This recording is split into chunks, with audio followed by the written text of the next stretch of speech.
The first warning came before my shuttle even landed on Arethus. Do not speak unless addressed directly by the Queen. The second warning followed immediately.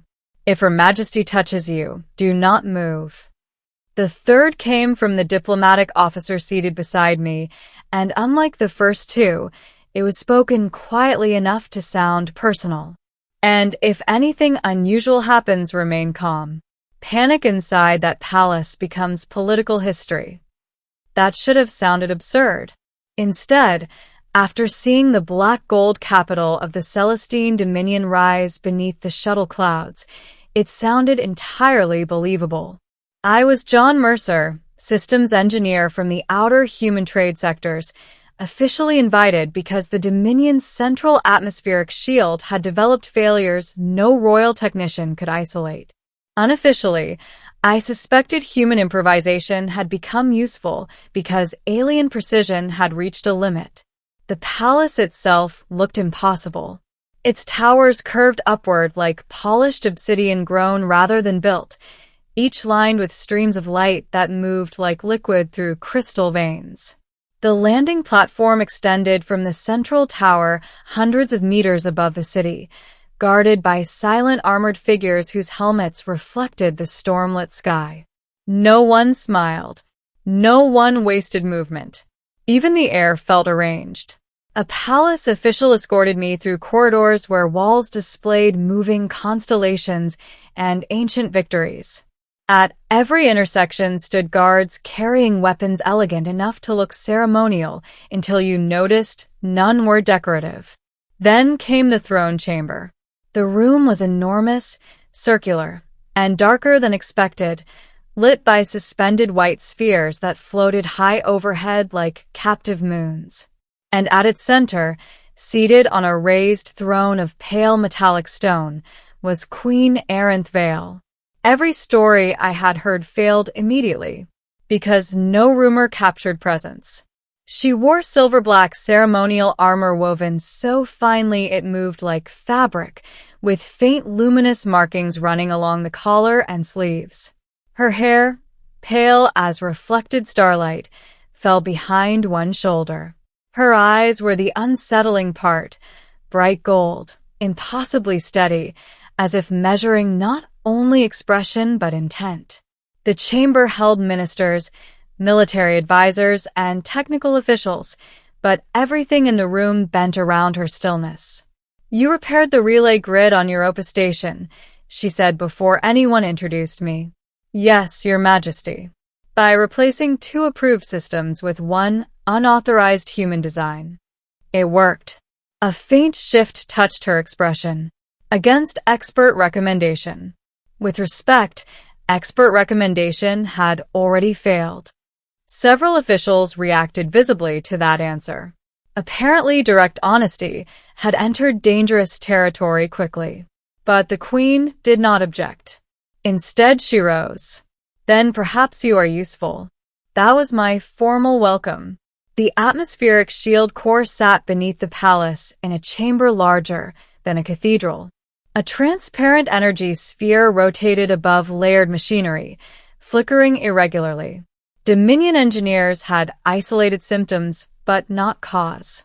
For 6 hours, I worked under observation while officials watched every movement. The issue was subtle: harmonic instability caused by over-synchronized control loops, too much perfection preventing adaptation. A very alien problem. By evening, I had a temporary correction ready. When the shield stabilized, half the chamber exhaled at once. One senior engineer looked offended that the solution involved reducing precision. "Imperfection allows response," I explained. That sentence somehow reached the Queen before I left the chamber, because she summoned me again before nightfall, this time privately. The private audience room was smaller, circular, lined with dark crystal windows overlooking the city lights below. No ministers. No guards inside. Only Queen Aranth. "You solved in hours what my engineers debated for months," she said. "They were protecting elegance. Systems sometimes need uglier solutions." Humans admire ugliness? Only when it survives. For the first time, unmistakable amusement touched her face. Small. Dangerous. Real. Then she approached closer than protocol expected. You speak differently when no audience exists. So do you, apparently. That should have been reckless. Instead, she studied me with interest rather than offense. Most who enter this room fear silence. I work with machines. Silence usually means thinking. She stopped within arm's reach, then asked the question no briefing had prepared me for. Do humans understand what power feels like when it isolates? I had no diplomatic answer for that, so I gave the human one. I think humans mostly understand loneliness after responsibility. Her gaze sharpened, as though honesty had again reached somewhere unexpected. Then she lifted one hand and touched my wrist. Instantly the room changed. A surge, cold, bright, impossible, shot through my arm into my chest. Every muscle locked. The crystal windows flashed. For half a second I saw things that were not in the room. Stars. Signals. Layers of moving energy patterns threading beneath the city like nervous systems. Then it stopped. I staggered backward. What was that? Her expression changed. Not triumph. Shock. Real shock. Because apparently something had happened that even she had not predicted. The chamber doors burst open. Guards rushed in. Behind them, ministers.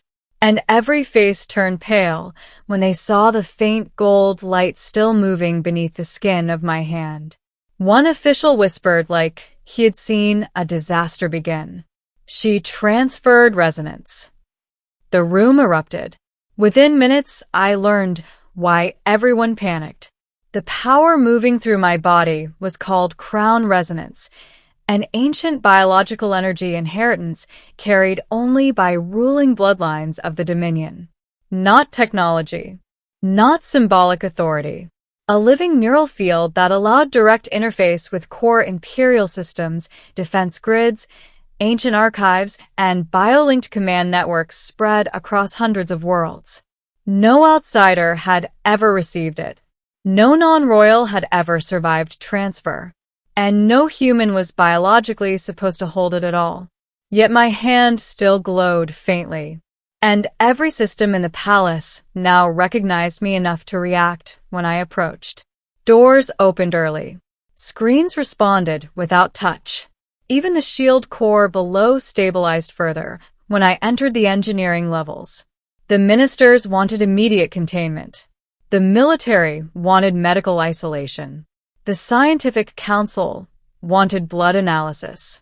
Queen Arenth refused all three. You will not dissect my guest because history has become inconvenient, she said coldly. That ended debate publicly. Privately, she summoned me again, this time to explain. I did not intend transfer, she admitted. The honesty surprised me. Then what happened? Crown resonance responds rarely to compatible neural architecture. Contact should have done nothing. Compatible? She looked almost reluctant to answer. The field chooses patterns capable of carrying burden without collapse. So your ancient royal power accidentally likes human engineers? Nothing about this is accidental, she said quietly, though not convincingly. The glow beneath my skin pulsed faintly. What exactly can it do? Before she answered, lights across the chamber dimmed, then shifted. Not because she moved, because I did. A nearby interface lit automatically under my hand, though I had not touched it directly. Data streamed across crystal surfaces. Star routes, defense nodes, energy maps, all responding instinctively. Her eyes narrowed, not in anger, but realization. It has linked deeper than expected. That sentence sounded like trouble. It was. By morning, half the palace treated me like an unstable weapon.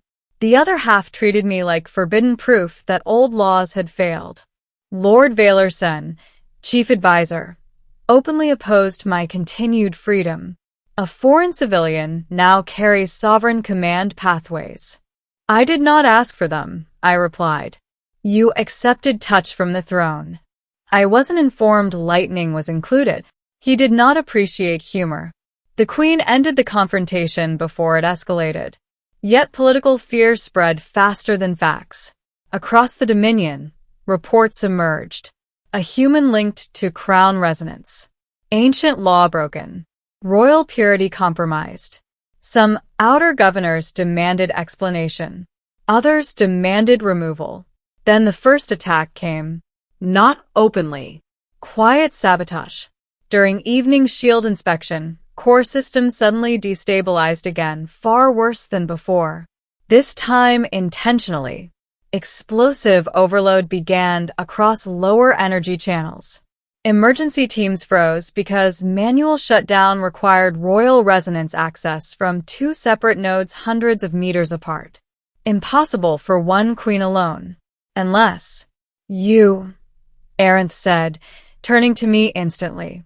You're serious? Move. We ran. For the first time since arrival, protocol vanished entirely. Guards cleared corridors. Alarms filled the palace. At opposite ends of the lower chamber stood twin resonance pillars. She reached one. I reached the other. I don't know what I'm doing, I shouted. Neither did the first queens, she shouted back. Touch it. I did. The resonance hit harder than before. Full body current, blinding gold light, energy maps pouring directly into thought. Suddenly, I understood the system, not as machinery but structure. Every failure line, every overload, every redirection path. And instinctively, impossibly, I corrected it. The shield stabilized in one violent pulse. Silence followed. Then every official in the chamber stared because both pillars had responded equally, to queen and human. Lord Vaylor looked physically ill. Because now denial was impossible. Investigation revealed sabotage from internal political factions hoping crisis would justify removing me and weakening the Queen's authority. Instead, they proved something worse for themselves. The human was now operationally necessary. Without dual resonance, several ancient systems could not fully reconfigure under emergency conditions. Queen Arinth addressed full court the next day. The chamber overflowed. Military commanders, ministers, foreign delegates, and me standing beside the throne against every tradition in recorded Dominion history. Ancient law did not imagine every future, she said. No one interrupted. Power exists to preserve worlds, not flatter old fear. Her gaze swept across nobles. This human did not steal resonance. It answered him. Then came the sentence that froze the room. Therefore he remains under crown protection. Protection from the throne meant untouchable by law without direct royal challenge. Several ministers nearly forgot how to hide outrage. But none challenged her openly, because she had already decided. Later that night, from the upper observatory, the city looked calmer than politics felt. I stood near the glass, while the glow beneath my skin slowly dimmed to a thin line. Arinth joined me without ceremony. You understand your life is now politically inconvenient everywhere. I noticed. You may still choose departure. I looked at the city below, then at the system's display responding faintly to my presence. Would departure remove resonance? No. So, every government would chase me anyway. Yes. Well, I said, that simplifies career planning.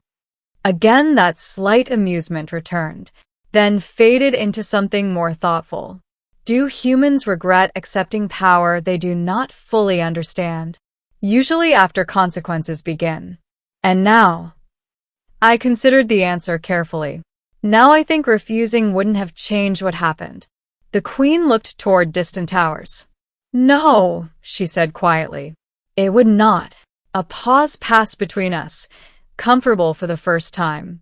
Then she added, The first queens believed resonance, chose not strength, but minds willing to carry what frightens others.